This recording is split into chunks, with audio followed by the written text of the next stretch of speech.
Good morning six class. आज हम अपना थर्ड चैप्टर पढ़ेंगे, फाइबर टू फैब्रिक। मीन्स की रेशे से हमारा फैब्रिक जो हमारे क्लोथिंग है वो कैसे बनते हैं, कपड़े कैसे बनते हैं। जैसे कि आप जानते हो, clothes protect us from heat, rain, cold and dust. Clothes हमें हीट, रेन, कोल्ड और डस्ट से प्रोटेक्ट करते हैं। साथ ही साथ बेटा जो कॉटन फाइबर्स होते हैं वो हमें कैसे प्राप्त होती है, जैसे कि हमें फ्रूट की तरह लगती है कॉटन प्लांट, ठीक है ना। जैसा कि इस डायग्राम में दिखाया गया है, ठीक है। ऐसे कॉटन प्लांट होते हैं जहाँ पे कॉटन लगती है। Jute is obtain from the stem of the jute plant. Jute plant हमें जूट के प्लांट से प्राप्त होती है, जो कि स्टेम्स में तने से प्राप्त होती है जूट हमें, ठीक है। इस चैप्टर में हम पढ़ेंगे टाइप्स ऑफ फाइबर, कितने टाइप्स के फाइबर होते हैं, फाइबर के प्लांट जो पार्ट से हमें मिलते हैं, और यार्न टू फैब्रिक, यार्न से हमारा फैब्रिक कैसे तैयार होता है। देखो बेटा, the kind of clothes people wear depend on the climate of the place. हम जैसे भी कपड़े पहनते हैं वहाँ के क्लाइमेट के अकॉर्डिंग पहनते हैं। मीन्स कि हमारे यहाँ का मौसम गर्मी वाला है, ठीक है, तो हम कॉटन के कपड़े पहनते हैं। जहाँ का मौसम ठंडा होता है वो फिर वूलन क्लोथ्स, भारी भारी कपड़े, डबल 3 लेयर्स वाले कॉटन वाले कपड़े पहनते हैं, ठीक है। मेनली हमारे यहाँ बेटा वुमेन साड़ीज, सलवार कमीज, घाघरास पहनती हैं। मैन ट्राउजर, शॉर्ट्स, धोती, कुर्ता पजामा ये सब पहनते हैं, वियर करते हैं, ठीक है। हमारी कंट्री में बेटा क्या है, कपड़े की बहुत सारी वैरायटी मिलती है, ठीक है ना।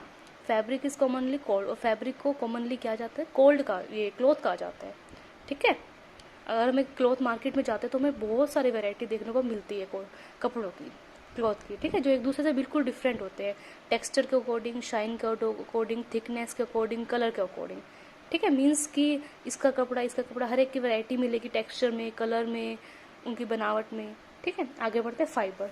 फाइबर क्या होता है बेटा, जब हमारा फैब्रिक तैयार होता है वो किससे तैयार होता है, फाइबर से, रेशे से, जैसा कि ये दिखा रखा है, ठीक है। ये एक एक्टिविटी है, इन्होंने कहा है कि अगर हम एक थ्रेड लेंगे ना तो हम उसे ट्विस्ट करेंगे एजिस से, कोनों से, तो ये खुलना स्टार्ट हो जाएगा, और जब ये पूरा खुल जाएगा तो ये क्या बन जाएगा, रेशा। ये मीन्स रेशे से ही हमारा फैब्रिक तैयार होता है। ये हमारा कपड़ा तैयार हुआ है, किससे तैयार हुआ है, इन्हीं रेशों से। रेशे मिलते हैं, आपस में जुड़ते हैं, बनते हैं, बनाए जाते हैं, फैक्ट्रीज में तैयार किया जाता है, तब हमारा कपड़ा बनता है। फिर कपड़े के बाद कोई उस पर ड्रेस मटेरियल बनती है, ठीक है। Fabric is made from certain types of fibres, fabric से मिलकर बनता है, ठीक है। द ओल्डेस्ट नोन एज, सबसे पुराने जिन माना जाता है बेटा फ्लैक्स और कॉटन को ही पुराना ये फैब्रिक है हमारे यहाँ, ठीक है। अब तो बहुत सारे सिंथेटिक आ चुके हैं, लेकिन ये ओल्डेस्ट है। और हेयर, हम एनिमल्स के हेयर को यूज़ करते हैं, शीप के, गोट के, कैमल को, अपने फैब्रिक के, वुलन फैब्रिक के तौर पे, ठीक है बेटा। Silk fabric is made from the fibres made by caterpillars of silk moth. Silk हमें सिल्क मोथ से प्राप्त हुआ था, ठीक है ना, जो कीड़ा था सिल्क मोथ, उससे हमें प्राप्त हुआ था सिल्क फाइबर, ठीक है। ये एक्टिविटी मैंने आपको बता दी है। आज हम पढ़ते हैं नेचुरल और सिंथेटिक फाइबर। नेचुरल फाइबर या पहले ही पढ़ चुके हो, जो हमें नेचुरल तरीके से मिलते हैं, कॉटन हो गया, फ्लैक्स, सिल्क, ये सब क्या नेचुरल फाइबर्स हैं। सिंथेटिक फाइबर जो फैक्ट्रीज में केमिकल्स के थ्रू बनाई जाती है वो सिंथेटिक फाइबर है, जैसे नाइलॉन, पॉलिएस्टर, एक्रेलिक, ये सब सिंथेटिक है। इन्हें मैन मेड फाइबर्स भी कहा जाता है, ठीक है।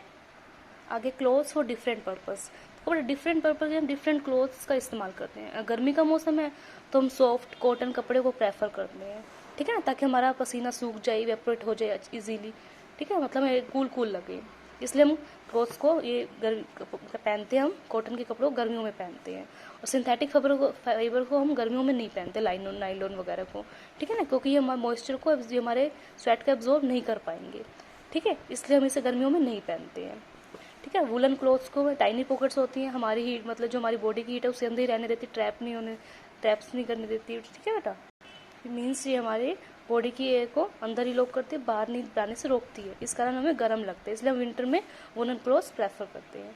आगे इन क्लास है आपसे क्वेश्चन करने की कोशिश करना, ठीक है, फिर इसका आंसर हम कल डिस्कस करेंगे। आगे बढ़ते हैं आइडेंटिफिकेशन फैब्रिक्स को कैसे पहचान सकते हैं। फैब्रिक को हम 2 तरीकों से पहचान सकते हैं, टेक्सचर के अकॉर्डिंग, हम टच करके भी पहचान सकते हैं, देख के, ठीक है। अगर नेक्स्ट है बर्न्स, हम जला के भी पहचान सकते हैं कौन सा कपड़ा कैसा है। बेसिकली बात करें हम कॉटन की, तो कॉटन में तो कॉर्ड्स है कंपेयर टू सिल्क या पोलिएस्टर, ये बहुत सॉफ्ट तरह के, लेकिन कॉटन के अकॉर्डिंग थोड़ा सा हमें हाथ लगाने से पता लग जाता है कि कॉटन है, क्योंकि सिल्क क्या है, बहुत ही स्मूथ फैब्रिक है। जब हम जलाएंगे कॉटन या जूट को तो बेटा एक सूथी फ्लेम, एक ब्लैक तरह की फ्लेम, और जब ये जलने के बाद बेटा एक पाउडरी ऐश बच जाएगा और एक स्मेल आएगी कैरेक्टरिस्टिक्स। लेकिन दूसरी तरह जब हम सिंथेटिक कपड़ों को जलाएंगे तो ये मेल्ट ऐसे होंगे जैसे कि प्लास्टिक मेल्ट होती है, और एक बर्निंग, जैसे बर्निंग प्लास्टिक, जैसे प्लास्टिक को हम बर्न करते हैं वैसे स्मेल आती है, और जलने के बाद एक हार्ड सा रेसिड्यू, एक हार्ड सी राख बच जाती है, जबकि कॉटन में ऐसा नहीं होता है। इस तरह जला के हम पहचान सकते हैं, आइडेंटिफाई कर सकते हैं फैब्रिक्स को। आगे है बेटा प्लांट फाइबर। फर्स्ट हम डिस्कस करेंगे कॉटन के बारे में। कॉटन हमें कॉटन प्लांट से मिलती है बेटा, ठीक है। और ये कॉटन कहाँ लगती है, मॉडरेट रेनफॉल, जहाँ पे बारिश न ज़्यादा ना कम होती है, और ये ब्लैक सॉइल में कॉटन अच्छी तरह से ग्रो करती है, ठीक है। कॉटन प्लांट जैसा कि, ठीक है ना, इसके ऊपर कॉटन लगती है, जब ये ड्राई हो जाती है तो ये मतलब इसके बॉल होती है ना बेटा, जब ये बॉल फूट जाती है, खुल जाती है, तो इसमें से हमारे कॉटन निकल आती है। फिर इसे हमें हाथ से अलग किया जाता है कॉटन को, ठीक है। अलग करने के बाद मतलब सीड से कॉटन को अलग कर लिया जाता है। अलग करने के बाद इसे हम स्पन के लिए, धागे बनाने के लिए इसे भेज देते हैं, ठीक है। धागे बनने के बाद फिर इसको हम, इसकी कॉटन फैब्रिक बनते हैं, डेनिम या टेरी क्लॉथ, 3 तरह के बनती है। डेनिम तो बेटा जीन्स वगैरह बनाने में यूज़ हो जाता है। टेरी क्लॉथ को हम बाथ टॉवल्स जो हमारे होते हैं उसके लिए यूज़ किया जाता है, ठीक है। नेक्स्ट हमारा है जूट। ये भी क्या है बेटा, नेचुरल फाइबर है, हमारा प्लांट फाइबर है। ये हमें जूट हमें स्टेम से मिलती है। कॉटन प्लांट से बेटा हमें ऊपर जो फ्रूट के रूप में जैसे सीड से हुआ था, जो हमारा सीड फूटा था उसमें से कॉटन निकली थी, ऐसा इसमें नहीं है। ये हमें जूट जो हमें रेशे के मतलब ये स्टेम से प्राप्त होती है, ठीक है। The jute plant grow best in warm humid climate. जो गर्म और नमी वाली जगह होगी वहाँ पे हमारी जूट ग्रो करती है। It is grown in India, Bangladesh, China, ऐसी जगहों पे जहाँ ड्यूरिंग द रेनी सीजन में इसकी करी जाती है, खेती करी जाती है, ठीक है। The plant are harvested after they flower. जब इसमें फ्लावर निकल जाते हैं तब इनकी कटाई की जाती है, और लेकिन उससे पहले की जाती है, जब तक इसमें बीज ना निकल जाए इसके फ्लावर के, उससे पहले की जाती है, ठीक है ना। Before the flower form seed, जब वो फ्लावर बीज ना बन जाए उससे पहले ही हम इसकी कटाई कर लेते हैं। काटने के बाद इसके बंडल्स बना लिए जाते हैं, उन्हें 20-25 दिन तक बेटा पानी में सोख करके रखा जाता है, ठीक है। सोख करने से क्या होता है, इसका फाइबर इसके स्टेम से हम इजीली अलग कर लेते हैं, ठीक है। और फिर इसे रनिंग वाटर में हम इसे धोएंगे इस फाइबर को, और इसे हैंग अप कर देंगे, ठीक है, टांग देंगे सूखने के लिए।